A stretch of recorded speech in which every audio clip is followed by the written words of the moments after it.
Welcome to the Grace Totem podcast. Thank you for tuning into this episode. If you like our content, please subscribe to our channel and drop that like button. With no further delays, let us dive into our next topic with our hosts.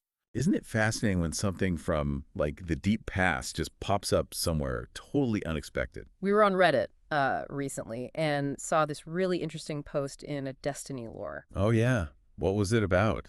Well, this user, Octopus, pointed out that the Witch Queen armor, sets in Destiny 2, they seem to have these old alchemical symbols on them. Mercury, salt, and sulfur. Huh. Mercury, salt, and sulfur. Okay, that's definitely intriguing. That immediately makes you wonder what's going on there. Exactly. And that little observation, it just opens up this surprisingly deep rabbit hole. Right. You start pulling that thread and see where it leads. So today we're kind of diving into that intersection, video game lore, ancient alchemy, and weirdly enough, even some connections to biblical texts. It sounds like quite a mix, but often the most interesting connections are the least obvious ones. Totally. Yeah. And for you, our listener, we know you appreciate getting straight to the good stuff, getting that knowledge fix without getting overwhelmed, so this should be right up your alley. Yeah, we pulled together, well, everything from that Reddit thread, obviously, but also articles on alchemy itself, the actual science of sulfur, and how it shows up in, religious history. Get ready for some serious aha moments, because it's pretty cool how these different worlds, weave together. So our mission today, if you will, is to unpack these alchemical symbols on the Destiny armor. What might they actually mean in the game's story? And maybe draw some lines back to what they meant historically, even theologically. Exactly. Let's see what we find. Okay, so let's start right there with that Reddit post. Mm-hmm. As we said, Octopus noticed the Hunter gear seems linked to Mercury, the Titan to salt, and the Warlock to sulfur. Right. And that's not just random decoration, most likely. It doesn't feel like it. No, because those three, Mercury, salt, sulfur, they're really important in alchemy. They're called the Tria Prima. Tria Prima. The three principles or essentials. Pretty much, the three primes. And to get why that matters for Destiny, we probably need a quick detour into what alchemy actually was. Right, because I think most people just picture, old wizards trying to turn lead into gold. Bubbling potions. Yeah, that's the pop culture image. But it was much more than that. Think of it as a bridge, really, between the material world and the spiritual world. Okay. It's arguably the oldest form of science, definitely chemistry's ancestor. It was built on those classical Greek ideas: fire, water, air, earth. The four elements. Right, plus sometimes a fifth element, spirit or ether. And alchemists worked with all sorts of materials, minerals, plants, using this process called spagyrics. Spagyrics. Okay, that sounds cool. What does that involve? It's basically the alchemical method. Right. You take something, you break it down, separate it, then you purify the separated parts, and then you recombine them, but in a higher, more refined state. And the key was breaking things down into? To their three core essences, which were, yes, sulfur, salt, and mercury, the Tria Prima again. It was about finding the purest expression of a substance. So these symbols on the armor, we shouldn't just think, okay, that's the chemical element sulfur.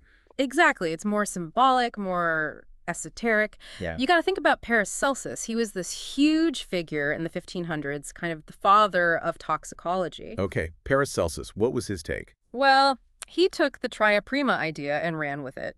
He believed these three principles didn't just apply to substances, but also to, us, to human identity.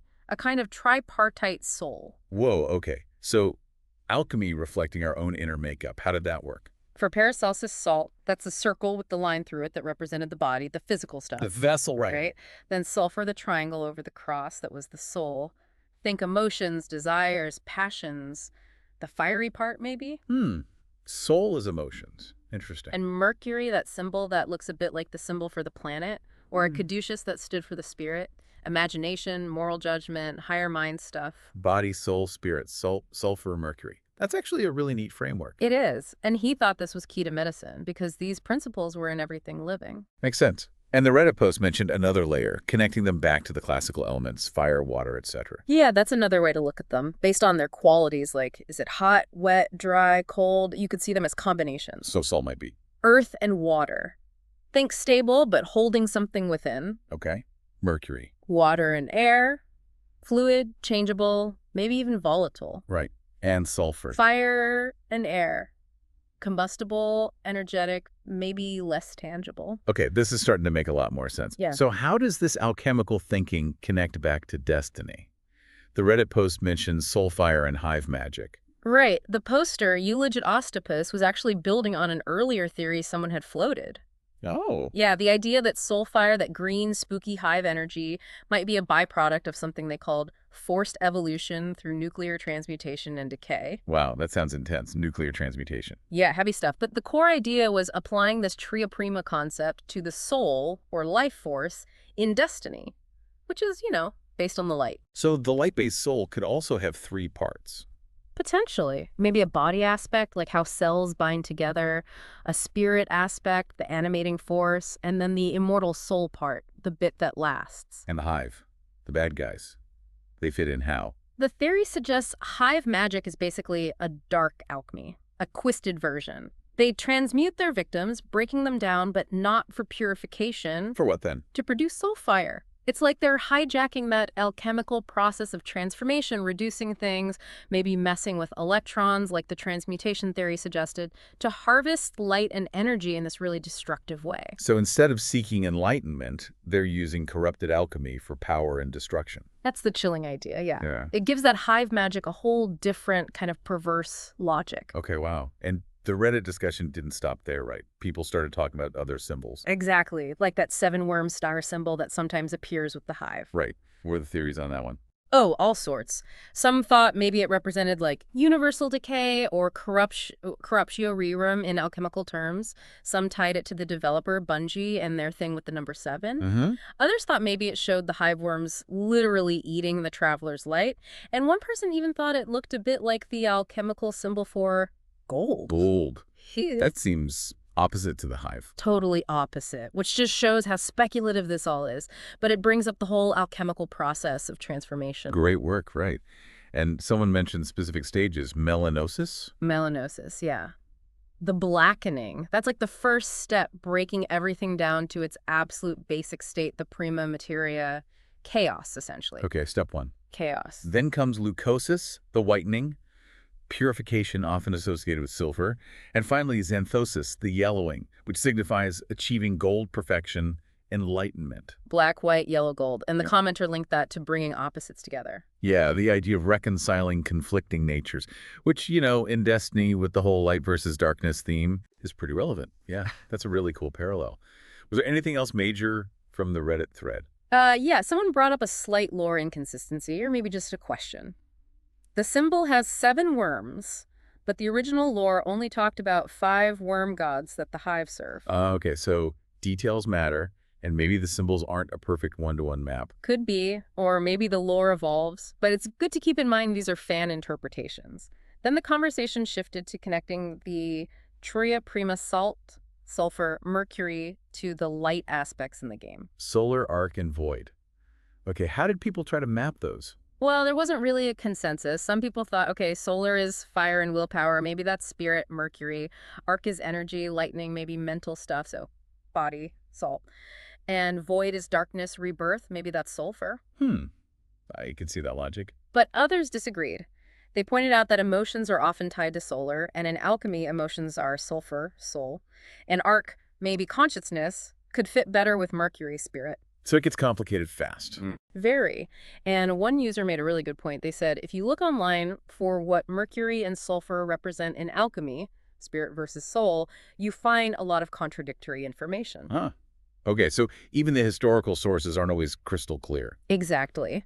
It highlights that these symbols have layers and maybe meanings shifted over time or between different alchemists, which actually leads us nicely into another source we looked at. Oh, yeah. An article by someone named Eric Arcadian, specifically about the tria prima. It helps clarify some basics. Good. Let's get back to basics. What does the article say? Well, it starts with Aristotle's 4 elements, the usual foundation, but it really hammers home that it was Paracelsus who added salt to the existing pair of sulfur and mercury, making it the tria prima. That was his big contribution to the system. Okay, Paracelsus solidifies the 3. And does it also stress that these aren't just literal chemicals? Absolutely. It uses a great analogy. A candle flame isn't the pure element of fire, right? It's a manifestation. Same idea here. Alchemical salt, sulfur, mercury are more like fundamental principles or qualities. Okay, that's helpful. And how does this article link them to the classical elements? Does it match the Reddit ideas? It does offer a common breakdown. Salt is linked to earth and water representing the body. Okay. Mercury combines water and air representing the spirit. Spirit. And sulfur blends air and fire representing the soul, or maybe consciousness. Ah, see, there it is again. Sulfur as soul consciousness, Mercury as spirit. Slightly different from some interpretations. Exactly. It shows the nuances. The article also describes how they manifest in the lab, so to speak. Salt is the fixed ash left after burning. Mercury is the volatile fluid part, like alcohol distilled off. And sulfur is the oily, flammable essence. Ash, fluid, oil, body, spirit, soul. Pretty much. And the article reinforces that everything, including people, was believed to contain these three principles. The whole point of alchemy was to separate them, purify them individually, and then recombine them perfectly. Separation, purification, recombination. That sounds familiar from the spagyrics discussion. It's the core loop. And interestingly, the article connects this old idea, soul, body, spirit, directly to our modern concept of mind, body, spirit. Wow. So that popular phrase might actually have roots way back in alchemical thought. It's a compelling link. Suggests these ideas about our fundamental nature have really stuck around. Okay, so that's the philosophical side. Now let's switch gears a bit. We also looked at a scientific paper. On sulfur, right, getting back to the actual element. Yeah, chemistry and biochemistry of sulfur natural compounds, just to ground ourselves. And unsurprisingly, it confirms sulfur is super important in modern chemistry and biology. How so? It's crucial for metabolism, for redox reactions. Basically, the chemistry of life depends on it. Oh. So while alchemy was symbolic, at least one of its tria prima is undeniably fundamental in a purely scientific sense, too. That's a good point. It's not just mystical. Which brings us to, well, the Bible. Yeah. Sulfur or brimstone seems to have a really specific and frankly scary meaning there. Oh, absolutely. We looked at several sources on this Bible commentaries, articles on chemistry in the Bible, even Wikipedia's entry on fire and brimstone. The association is incredibly strong. Yeah. Sulfur, or brimstone, which just means burning stone, is almost always linked to divine judgment, God's wrath, destruction. Sodom and Gomorrah, right? That's the classic example. That's the big one. Genesis, Luke, the Lord rained down fire and brimstone. It's the ultimate symbol of divine punishment. Pretty intense, as it show up elsewhere. All over the place, especially in the Old Testament prophets. Deuteronomy talks about a whole land being turned into brimstone and salt, total devastation. Psalms talks about God raining fiery coals and burning sulfur on the wicked. Isaiah uses it to describe judgments on nations. Wow. Okay, so a recurring theme of fiery destruction. Does that resonate with anything in Destiny? The power of light and darkness. That's a really interesting connection to draw. The darkness in Destiny is certainly about destruction, consumption, and this idea of judgment, maybe even purification through fire. It definitely carries over into the New Testament, too. How so? Like in Revelation? Especially Revelation. Sulfur's right there in the descriptions of final judgment. The famous lake of fire burning with brimstone. That's described as the second death, the ultimate fate for the unrighteous. So it's not just physical anymore, it's spiritual doom. Exactly. It symbolizes the purity and intensity of God's judgment, the ultimate consequence for sin and rebellion. Some theologians even see it as a kind of cleansing agent, paradoxically. God's holiness burning away impurity. Cleansing through destruction. Heavy stuff. And it's not just Judeo-Christian. Apparently, the Quran also mentions a shower of brimstone in the story of Lot. So it's a powerful image across different traditions. Man, that's a world away from the alchemists looking for enlightenment through sulfur as the sole principle. It's totally different facets of the same substance's symbolism. It really shows how meaning can diverge, which leads to another related concept, Gehenna and Hades in the Bible. Right, sometimes translated as hell. How do they fit in? Well, the source we looked at on Gehenna in the Christian scriptures points out there are nuances. Hades is more like the general realm of the dead in Greek thought, the underworld. Gehenna, which was originally a valley near Jerusalem associated with fire and waste, became a symbol for fiery judgment and punishment in the New Testament. Okay, so Gehenna is the fiery part. Yeah. And there's that idea of Jesus going to Hades. The harrowing of hell, yeah. The theological idea that after his death, Christ descended into Hades to basically announce victory over death itself. Yeah. There's that famous icon, the Anastasis, showing him pulling Adam and Eve out of their tombs. Right, I've seen that. And what about that phrase, weeping and gnashing of teeth? That sounds pretty judgment-related. Very much so. It pops up a lot, especially in the Gospel of Matthew. It usually describes the fate of those who are cast out, thrown into outer darkness or a furnace of fire. Again, fire as a metaphor for divine justice and the consequences of being outside the kingdom. So brimstone, Gehenna, furnace of fire. Yeah.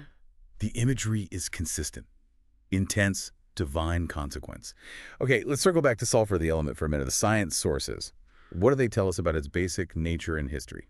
The Wikipedia entry and the Georgia Gulf sulfur site give a good rundown. It's a non-metal, atomic number 16, usually found as this bright yellow crystal made of S8 molecules. That's S8, okay. And historically, yeah, it was brimstone, burning stone, known forever, used for various things.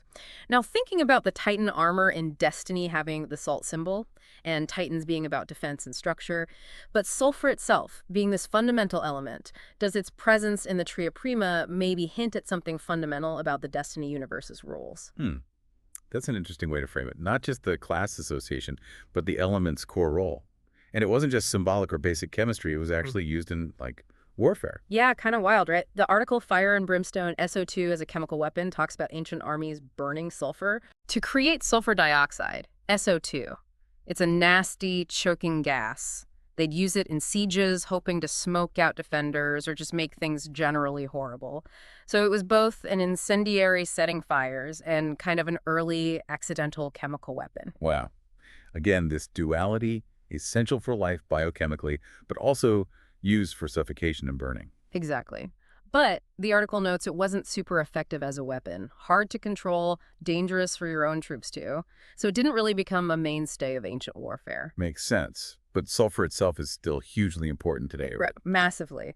Its main use now is making sulfuric acid, which is essential for fertilizers. So feeding the world, basically. From brimstone to fertilizer. Yeah. Quite a journey. Yep. Also used in matches, bug killers, fungicides. And it's responsible for a lot of bad smells. Rotten eggs, skunks, that kind of thing. Right. The sources also mention different forms, like amorphous sulfur, its use in tracing biological processes, and its role in vulcanizing rubber, strengthening it with heat and sulfur. Named after Vulcan, the Roman god of fire, fittingly enough. Vulcanization, right? It's everywhere. Pretty much. Though burning fossil fuels releases SO2, causing acid rain, so there's a downside too. And the name sulfur itself likely comes from Latin sulfurium, basically meaning burning stone. Back where we started. It all comes full circle. And that last little note from Noventrades.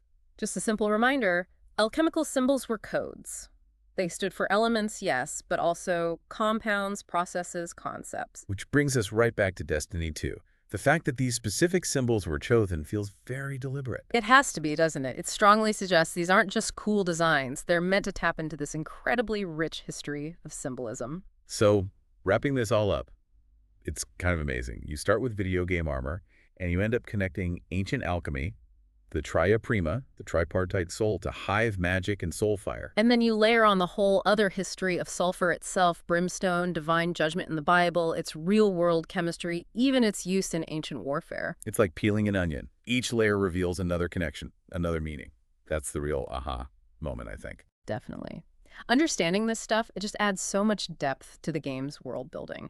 It shows how these ancient ways of thinking about the elements, about spirit and body, they still resonate. They pop up in modern storytelling. And for you listening, hopefully this deep dive shows how exploring one seemingly small detail like a symbol on armor can unlock this huge web of cultural and historical knowledge. It's not just about the game anymore. Right. Which leaves us with a final thought, a question for you to ponder. Given how loaded these alchemical symbols are, mercury for the hunter, salt for the titan, sulfur for the warlock, could this be more than just flavor? Could it be hinting at something deeper about the paths these characters or these classes will take in the Destiny story? Are there clues here about future conflicts or revelations? What other myths, what other historical ideas or symbols might be hiding just beneath the surface in Destiny's lore, just waiting for someone to connect the dots? Maybe it's time to go exploring. And here wraps the episode of the Grace Totem podcast. If you've liked the content, please make sure you drop that like button. Stay tuned with us as we deep dive into the topics, unpacking and unraveling them by subscribing to our channel and clicking on the bell icon so that you get notified when we post new content. Thank you for listening to us. See you soon.